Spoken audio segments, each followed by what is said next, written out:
नमस्कार दोस्तों, स्वागत है आप सभी का आज के मुख्य समाचार के इस वीडियो में। जी हां दोस्तों, मोदी सरकार की तरफ से बड़ी और महत्वपूर्ण खबर की अपडेट निकल कर आ रही है, जिसकी सटीक जानकारी हम आपको इस वीडियो में देंगे। बस आप इस वीडियो के साथ अंत तक बने रहें। लेकिन उससे पहले आपसे एक छोटी सी रिक्वेस्ट है कि मुझे इस वीडियो को बनाने में बहुत मेहनत लगती है, तो इस मेहनत के लिए वीडियो पर एक लाइक जरूर कीजिएगा। साथ ही वीडियो में नीचे दिए गए इस लाल बटन को दबाकर चैनल को सब्सक्राइब कीजिएगा और इस घंटी को भी दबाइएगा ताकि आपको दिन भर की बड़ी खबरों की जानकारी लगातार मिलती रहे। तो चलिए दोस्तों, एक एक करके सभी बड़ी खबरों के बारे में जान लेते हैं। तो दोस्तों, आज की पहली बड़ी खबर की अपडेट की बात करें तो LAC पर हारेगा चीन, सेना को ताकतवर बनाने के लिए DRDO ने बनाई ये शानदार डिवाइस। जी हां, बर्फीले और ऊंचाई वाले इलाकों में बॉर्डर पर कड़ाके की ठंड से जूझ रहे भारतीय सेना के जवानों के लिए DRDO ने बहुत खास तोहफा दिया है। देश की रक्षा के लिए जम्मू कश्मीर, पूर्वी लद्दाख और सियाचिन की सीमाओं पर तैनात सेना के जाबाज जवानों के लिए DRDO ने हिमतापक नाम की एक खास डिवाइस बनाई है जो जवानों को सुरक्षित रखेगी। आपको बता दें कि हिमतापक एक स्पेस हीटिंग डिवाइस है जो ये सुनिश्चित करेगी कि जवानों की मौत ब्लैक ब्लास्ट और कार्बन मोनोऑक्साइड के जहर की वजह से न हो। भारतीय सेना ने इस डिवाइस के मैन्युफैक्चरर्स को 420 करोड़ रुपए का ऑर्डर दिया है। इन्हें सेना व ITBP के उन सभी नए आवासों में लगाया जाएगा जहां तापमान बहुत कम रहता है। साथ ही DRDO ने बर्फीले सीमा क्षेत्रों में जवानों को पीने के पानी की सामान्य दूर रखने के लिए सोलर स्नो मेल्टर भी बनाया है। ये उपकरण हर घंटे 5 से 7 लीटर पीने का पानी उपलब्ध करा सकता है, जिसे सीमा पर 0 से नीचे तापमान वाले इलाकों में तैनात जवानों को पीने के पानी की परेशानी का सामना नहीं करना पड़ेगा। इससे जवान सीमा की सुरक्षा बेहतर तरीके से कर सकेंगे। और अगली बड़ी खबर की बात करें तो दहेज में नहीं मिली बुलेट तो फरार हुआ दूल्हा, जयमाल के बाद हुआ ऐसा। जी हां, जनपद एटा के थाना आवागढ़ क्षेत्र में एक दहेज लोभी दूल्हा जयमाल का कार्यक्रम होने के बाद फरार हो गया। जहां दुल्हन अपने सजना के लिए सज धज कर बैठी दूल्हे का इंतजार करती रही, लेकिन दूल्हा बुलेट न मिलने के कारण नाराज चल रहा था, जिसकी मांग पूरी न होने पर दूल्हा फरार हो गया। आपको बता दें कि दुल्हन पक्ष के लोगों ने पूरी बारात की अच्छे तरीके से आवभगत की व्यवस्था की और नाश्ते के कार्यक्रम के अनुसार जयमाला का कार्यक्रम भी हो गया। लेकिन उसके बाद दहेज लोभी दूल्हा बिना फेरों के ही अपनी बारात लेकर फरार हो गया। वहीं दूसरी तरफ बेचारी दुल्हन अपने दूल्हा के इंतजार में टकटकी लगाकर सज धज कर दरवाजे की तरफ देखती रही कि उसका दूल्हा आएगा, लेकिन ऐसा नहीं हुआ। सुबह तक दूल्हा वापस नहीं आया, जिसके बाद दुल्हन के परिवार थाने पहुंचे और उन्होंने दहेज लोभी दूल्हा और उसके परिजनों के खिलाफ मामला दर्ज कराकर न्याय की गुहार लगाई है। अब देखना होगा कि स्थानीय पुलिस आरोपी के खिलाफ क्या कार्रवाई करती है। दोस्तों, ऐसे दहेज लोभी लोगों के साथ क्या करना चाहिए, नीचे कमेंट करके जरूर बताइएगा। और अगली बड़ी खबर की बात करें तो जल्द फेसबुक और व्हाट्सएप पर बैन लगाने की मांग, कैट ने सरकार को लिखा पत्र, जल्द हो सकता है बड़ा ऐलान। जी हाँ, खुदरा कारोबारियों के संगठन confederation of all India traders यानी कि कैट ने सरकार से इंस्टेंट मैसेजिंग ऐप व्हाट्सएप और उसकी मूल कंपनी फेसबुक के ऊपर रोक लगाने की मांग की है। कैट ने सूचना एवं प्रौद्योगिकी मंत्री रविशंकर प्रसाद को एक पत्र लिखकर ये मांग की है। कैट ने व्हाट्सएप की नई प्राइवेसी पॉलिसी पर चिंता जाहिर करते हुए कहा कि उसे लागू करने से रोका जाना चाहिए या फिर उस पर पूरी तरह से रोक लगा दी जानी चाहिए।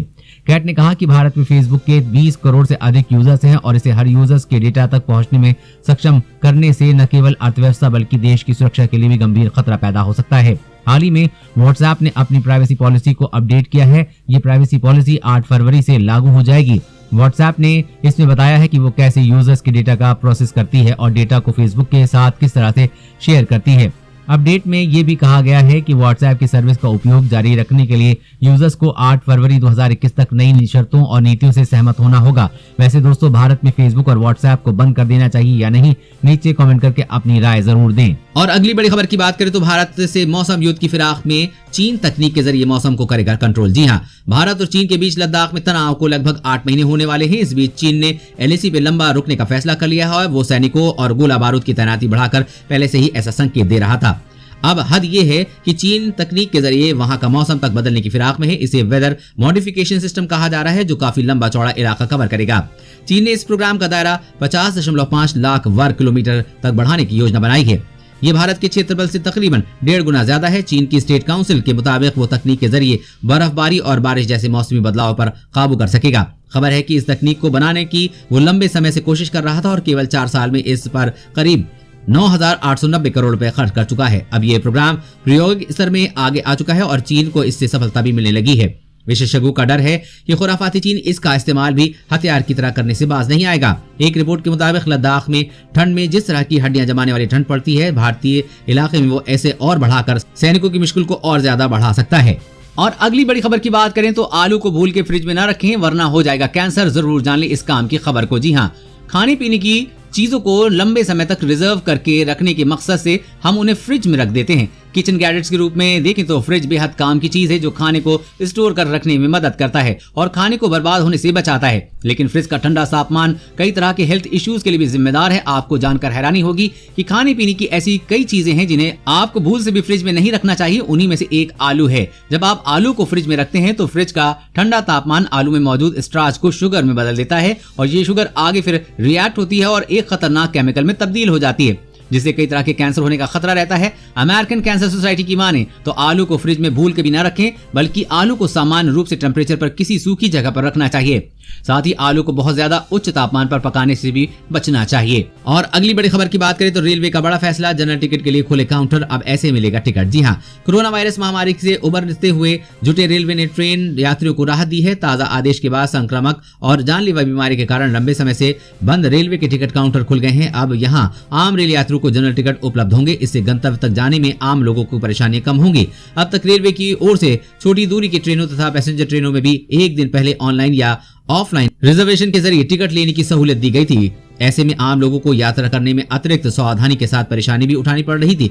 भारतीय रेल की ओर से जारी आदेश के मुताबिक रेलवे जोनल कार्यालय को जनरल टिकट जारी किए जाने संबंधी आदेश दिए गए हैं। इस आदेश के तहत टिकट खिड़कियों से जनरल टिकट जारी करने के लिए संबंधित जोन में चल रही ट्रेनों में यात्रा के लिए तमाम एहतियात के साथ टिकट जारी होंगे।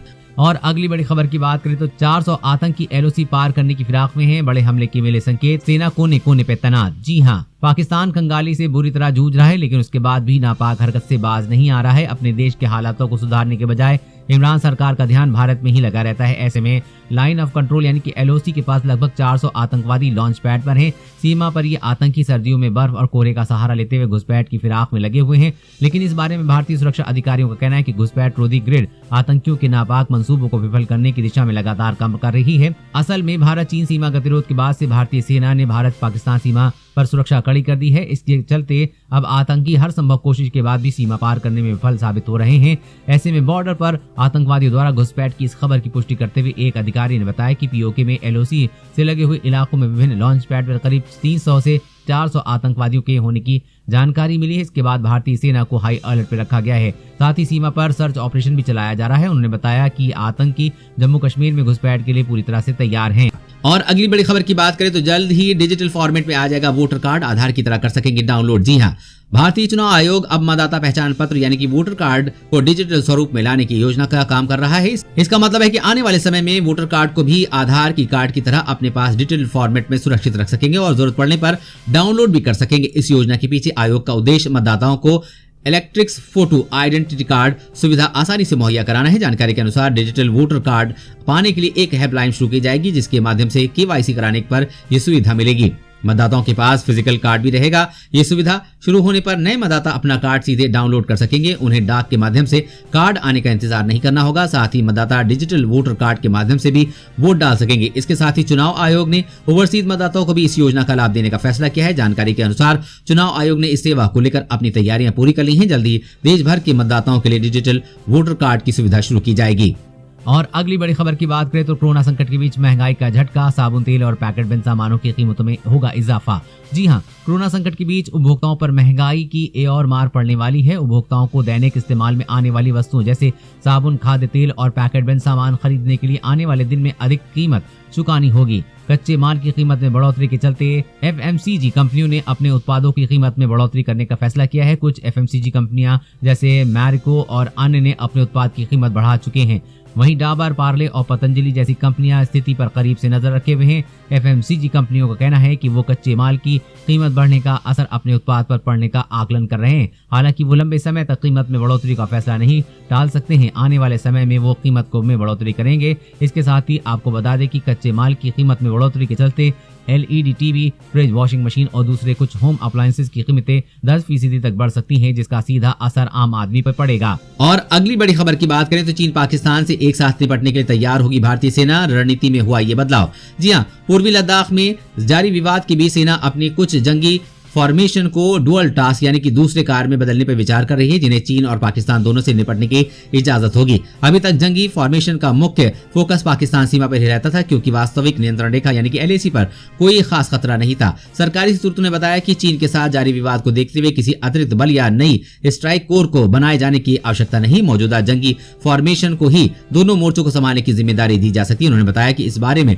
सैन्य मुख्यालय विभिन्न प्रस्तावों पर विचार कर रहा है और विभिन्न सैन्य कमांडरों से सुझाव मांगे गए हैं, क्योंकि LAC पर सैन्य तैयारियों को बढ़ाने की जरूरत महसूस हुई है। सुविधाओं और प्रस्तावों पर चर्चा के बाद इन्फॉर्मेशन को दोहरे कार्य की जिम्मेदारी देने का फैसला लिया जाएगा, यानी अब भारतीय पाकिस्तान की सीमा जैसे ही चाक चौबंद तैयारी चीन की सीमा पर भी करनी होगी, ताकि दुश्मन का मुंह तोड़ जवाब दिया जा सके। दोस्तों, आज की खबरों में बस इतना ही। इसी तरह हर रोज काम की खबरें जानने के लिए आप हमेशा हमारे साथ जुड़े रहिए। हमारे साथ जुड़ने के लिए वीडियो के नीचे दिए गए इस लाल बटन को दबाइए और साथ ही इस घंटी को भी दबाइए, ताकि आपको हर खबर की सटीक जानकारी मिल सके। जय हिंद।